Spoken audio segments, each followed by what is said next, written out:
सुप्रभात। मेरा नाम सूरज कुमार महतो है और मैं गुरु घासीदास यूनिवर्सिटी से गोल्ड मेडलिस्ट हूँ। हमारा जो दीक्षांत समारोह होता है जहाँ गोल्ड मेडल मिला था उसमें राष्ट्रपति श्रीमती द्रौपदी मुर्मू आई थी और यह दीक्षांत समारोह 2023 में हुआ था। साथ में अभी मैं नीट JRF 99.41 परसेंटाइल से हिस्ट्री सब्जेक्ट से क्वालिफाई हूँ। आज के वीडियो में हम यह डिस्कस करेंगे कि गोल्ड मेडल कैसे मिलता है, यूनिवर्सिटी टॉपर क्या होता है, गोल्ड मेडलिस्ट कैसे बने, गोल्ड मेडल मिलने के फ़ायदे क्या क्या हैं, या गोल्ड मेडल मिलने वाला दिन क्या क्या मिलता है उसके सामने आपको। अगर आपको गोल्ड मेडल मिल गया है तो फ्यूचर उसे किस प्रकार बेटर हो सकता है, इत्यादि सब बातों को आज के हम इस वीडियो में डिस्कस करेंगे। तो पहले ये डिस्कस करते हैं कि गोल्ड मेडल मिलता कैसे है। तो गोल्ड मेडल मिलने के क्राइटेरिया अलग अलग यूनिवर्सिटी में अलग अलग हो सकता है। इसकी हम छत्तीसगढ़ के बिलासपुर यूनिवर्सिटी की बात करें तो बिलासपुर यूनिवर्सिटी से अगर करीब 190 मतलब बहुत सारे कॉलेज संबंध है, तो जितने भी कॉलेज संबंध है सबके टॉपर का मार्क्स दिखा जाएगा और यूनिवर्सिटी अपना टॉप 10 रैंक निकालती है। अगर बिलासपुर यूनिवर्सिटी है स्टेट यूनिवर्सिटी जिससे संबंध बहुत सारे कॉलेज हैं, वहाँ का अगर गोल्ड मेडल लेना है या गोल्ड मेडलिस्ट निकालना है तो सब कॉलेज में मिलाएगी और सब कॉलेज के जो टॉपर रहेंगे सब कॉलेज को मिला के जो वहाँ के टॉपर रहेंगे उसमें से टॉप 10 को प्रोवाइड करती है जो बिलासपुर यूनिवर्सिटी है छत्तीसगढ़ की, वो अटल बिहारी वाजपेयी यूनिवर्सिटी के नाम से जिसको अब अभी हम जानते हैं वो। तो उसमें से बस ऐसा है कि जो टॉप 1 में रहता है उसको मेडल और प्रशस्ति पत्र दिया जाता है, जो अवार्ड रहता है वो जो डिग्री रहता है, डिग्री का अवार्ड या सर्टिफिकेट रहता है वो। बाकी को सिर्फ वो डिग्री का सर्टिफिकेट लेके फ़ोटो खिंचा लिया जाता है, शायद उनको मेडल दिया नहीं जाता है।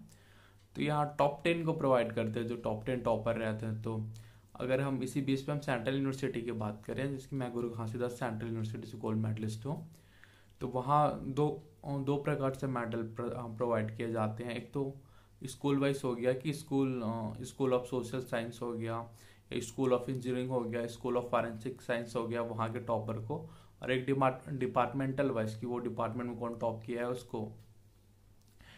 तो अगर सोशल स्टडीज़ की बात करें तो सोशल स्टडीज़ से जितने सारे डिपार्टमेंट है, स्कूल ऑफ एजुकेशन की बात करें तो स्कूल ऑफ एजुकेशन में जितने डिपार्टमेंट है जैसे कि हो गया DED BEd MEd इत्यादि संबंधित, तो इत्यादि के टॉपर को एक मेडल प्रोवाइड किया जाता है। और एक जो डिपार्टमेंट टॉपर हो गया जिसकी BEd हो गया DED हो गया इसमें, या स्कूल ऑफ इंजीनियरिंग में जो BE में टॉप किया होगा, इत्यादि सबको मेडल प्रोवाइड किया जाता है सेंट्रल यूनिवर्सिटी में। तो क्राइटेरिया ये हो गया कि अपने यूनिवर्सिटी में टॉप किया तो आपको मेडल प्रोवाइड किया जाता है। अगर आप स्टेट यूनिवर्सिटी या उससे संबंध जितने भी कॉलेज हैं उसमें ओवरऑल टॉप रैंकिंग में रहोगे तो आपको स्टेट यूनिवर्सिटी में गोल्ड मेडल प्रोवाइड किया जाएगा। वही अगर सेंट्रल यूनिवर्सिटी की बात करें, सेंट्रल यूनिवर्सिटी एक ही रहता है, वहाँ आप स्कूल में टॉपर रहेंगे, डिपार्टमेंटल वाइज टॉपर रहेंगे तो आपको गोल्ड मेडल प्रोवाइड किया जाता है। अब आता है कि गोल्ड मेडलिस्ट कैसे बने। तो आप देखना कि आप जो भी पढ़ाई कर रहे हो, BE हो गया, MA BEd MEd या BSc कोई से भी सब्जेक्ट, तो स्कूल ही जब से अपने कॉलेज स्टार्ट किया है तब से स्पेशली फोकस करना कि सिलेबस क्या है या एग्ज़ाम पैटर्न क्या है, प्रीवियस ईयर को क्वेश्चन निकालना, उसको देखने लग जाना कि किस किस प्रकार के क्वेश्चन आ रहे हैं।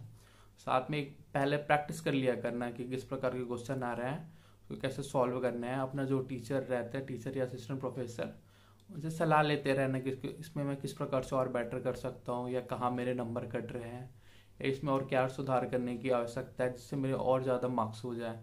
सिलेबस को अच्छे से पढ़ो, प्रीवियस ईयर है, प्रीवियस ईयर के जितने क्वेश्चन आ रहे हैं उसको सॉल्व करो, आंसर लिखते कैसे हैं, उसका पैटर्न क्या रहना चाहिए जिससे ज़्यादा से ज़्यादा मार्क्स मिल पाए, इत्यादि सब पे ध्यान देना। साथ में मिनी मिस्टेक में ध्यान देना, छोटे छोटे जो मिस्टेक हो जाते हैं। जैसे मैं GGU में था तो GGU में स्टार्टिंग के जो क्वेश्चन रहता था वो MCQ बोलोगे तो एक वर्ड में उसका आंसर देना रहता था और इसमें ऑप्शन कोई नहीं रहता था।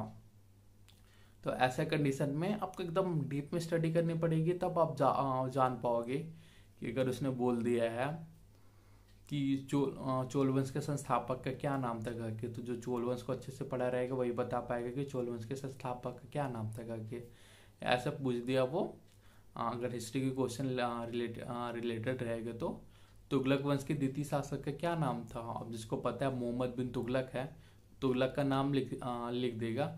या कोई लिख दिया, कोई ऐसा वाला क्वेश्चन आ गया कि किसने चमड़े के सिक्के चलाए थे का कि उसमें ऑप्शन नहीं रहता है। अगर एक लाइन का क्वेश्चन आएगा तो जीजू में जिसको पता जिसको पता रहेगा कि चमड़े के सिक्के हुमायूं ने चलाए थे करके, तो उसका आंसर दे पाएगा कि चमड़े के सिक्के हुमायूं ने चलाए थे, ऐसा उस राजा का नाम बता पाएगा। तो इसलिए आपको जो पढ़ाई करना है उसमें डीप में जाकर पढ़ाई करनी है। साथ में ये देखना है कि आप जो पढ़ाई कर रहे हो वो उससे एग्ज़ाम रिलेटेड कितना क्वेश्चन आ रहा है, या ऐसा थोड़ी है कि हम जो पढ़ाई कर रहे हैं उससे एग्ज़ाम में क्वेश्चन आते ही नहीं है या वो मेथड में क्वेश्चन पूछे नहीं जाते हैं। तो प्रीवियस ईयर जो क्वेश्चन आ रहा है या एग्ज़ाम का पैटर्न है क्या है, एग्ज़ाम में क्वेश्चन किस प्रकार से पूछे जाते हैं, इत्यादि सबको आपको ध्यान रखना है कि आप प्रिपरेशन के दौरान, जिससे आप आंसर को बेटर कर सको। साथ में लिख लिख के बहुत प्रैक्टिस करना, जितना लिख के प्रैक्टिस करोगे मार्क्स उतना इम्प्रूव होगा और राइटिंग उतना ही बेटर होते जाएगा। अब देखते हैं कि जब गोल्ड मेडल मिलता है उस दिन क्या क्या मिलता है। तो हमारा जो दीक्षांत समारोह हुआ था उसमें द्रौपदी मुर्मू राष्ट्रपति जो थी महामहिम द्रौपदी मुर्मू आई थी। साथ में उस टाइम के जो चीफ मिनिस्टर थे छत्तीसगढ़ के भूपेश बघेल, और राज्यपाल सी विश्वभूषण हरिश्चंद्रन, और उच्च शिक्षा मंत्री उमेश पटेल, साथ में अपनी यूनिवर्सिटी के वीसी और सब पूरे स्टाफ थे उस दिन। ये सभी हम लोग के दीक्षांत समारोह में आए थे। तो ऐसा रहता है कि अगर आप कॉलेज लाइफ में हो तो दीक्षांत समारोह या गोल्ड मेडल मिलना कॉलेज लाइफ की सबसे बड़ी उपलब्धि रहती है। जो 1 सितंबर 2023 को अपना दीक्षांत समारोह हुआ था, बहुत बड़ा अचीवमेंट था। उसमें मैं और मेरी मम्मी गए थे उस दीक्षांत समारोह को अटेंड करने, तो काफ़ी बेटर लगा था। साथ में ये ऐसा अचीवमेंट है कि अगर इसको आपको मिल गया तो आपको समाज में एकदम मतलब नज़रिया चेंज हो जाते हैं इंसान की देखने के लिए। और देखिए तो दीक्षांत समारोह को दिन अलग अलग यूनिवर्सिटी के अलग रूल हो सकते हैं।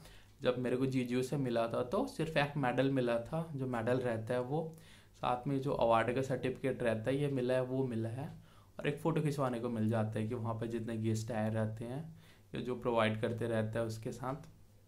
और उस दिन स्पेशली नाश्ता के रहता है।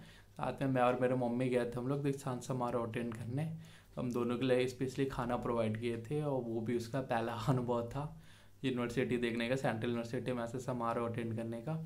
और मेरा भी पहले ही था कि मैं राष्ट्रपति को खुद के सामने से देखूँ, साथ में उनके साथ फ़ोटो क्लिक कराऊँ, तो ये बहुत बेहतरीन अनुभव था। अगर आप कोई दूसरी यूनिवर्सिटी से हो तो आपको पैसे भी प्रोवाइड कर सकते हैं। अपने यहाँ बिलासपुर या छत्तीसगढ़ के गुरु घासीदास यूनिवर्सिटी हो गया, या ऐसा कुछ प्रोसीजर नहीं है। सबको एक मेडल दिया जाएगा, एक सर्टिफिकेट दिया जाएगा, और जो गेस्ट वेस्ट रहेंगे उनके साथ फ़ोटो खिंचाने के लिए दिया जाएगा।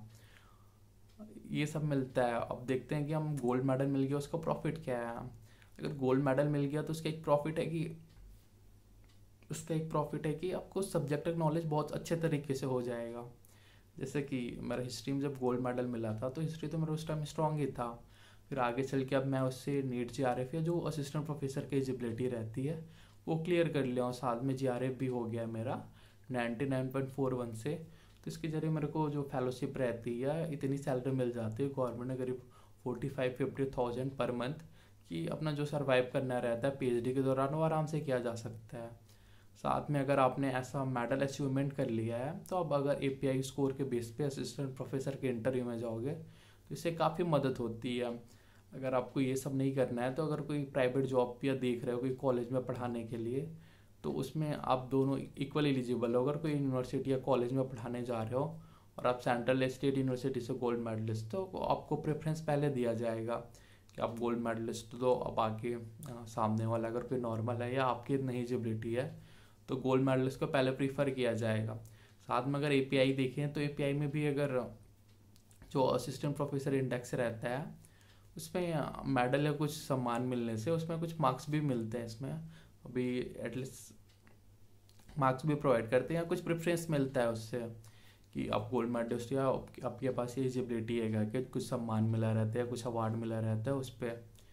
साथ में ये इसका प्रॉफिट हो गया। और क्या था, और क्या क्वेश्चन, हाँ बस इतना ही था। ठीक है, और कुछ क्वेश्चन रहेगा तो आप मेरे को कमेंट में बता देना इससे गोल्ड मेडल से रिलेटेड कि और कुछ जानकारी चाहिए होगी तो मैं रिप्लाई कर दूँगा। ठीक है, thank you for watching this video.